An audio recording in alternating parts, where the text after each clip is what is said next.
Welcome back to Streaming Media East 2018. I'm Tim Siglin, contributing editor with Streaming Media Magazine and the founding executive director of the not-for-profit Help Me Stream. Today I'm here with Kathryn Friedrich from RYOT Studios. Kathryn, what's your title at RYOT? So I'm the Chief Business Officer at RYOT. Okay. And you were on a panel here just today for the Video Marketing Power Summit. What was the name of what was the title of the session? It was about pushing the envelope with video and storytelling. Okay. And what were sort of some of the highlights out of that particular?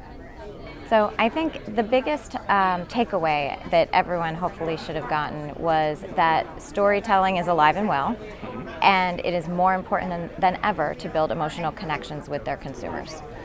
Brands really have to work harder now to tell their stories and to get their stories heard in particular because of the numerous messages that consumers are getting on a day-to-day basis.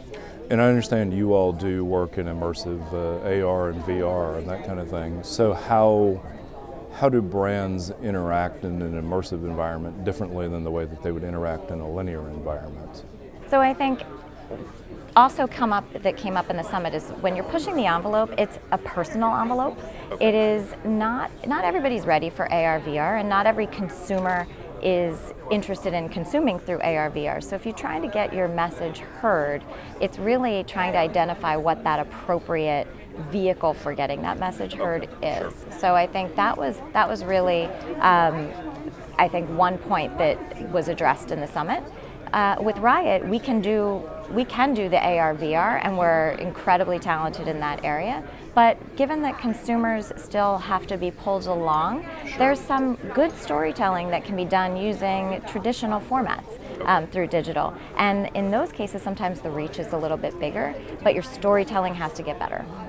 And how is it possible to leverage from more traditional linear or even non-linear digital storytelling into the AR and VR and carry the story along into it? Yes, I think it's really, experiential is also very important, and so it isn't just talking to people. I mean, storytelling is definitely an art, but story hearing is the science.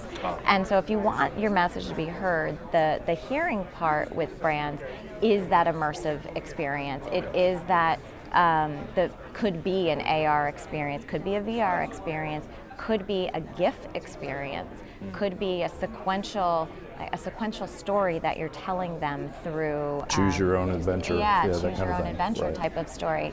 I think the important part is to really try to inform or entertain or engage the audience, because too much of today's media is being skipped or fast forwarded through. And is that because it feels pedantic, or is that because of the fact that it's just not good storytelling to begin with? I think it's a little bit of both. I think consumers are very smart these days, and an audience wants to watch something that they want to watch. Sure. They've been given a lot of control over what they see, what they hear, what they want to take in, and their time is limited. So if it's a good story, they'll watch it regardless of whether it's an ad or a feature-length film. They'll pay attention. And isn't it fascinating?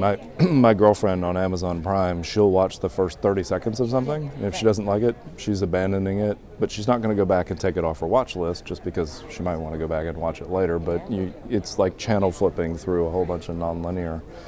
How do we avoid the Second Life problem again? Because I mean, we had this whole immersive experience, 10 years ago with Second Life, and it became essentially an advertising wasteland. So as we're moving back into immersive, how do we avoid those potential problems? So I might be a little old to have really participated in Second Life, so I only know what I've read. Okay. And the Second Life experience was so digital. There was no IRL, so there was no in real life. True. And I think what we need to do now is really be a little more in real life experiential And versus that's where the AR piece comes in. And I think AR is going to be more popular than VR because of the ability to overlay real life with it.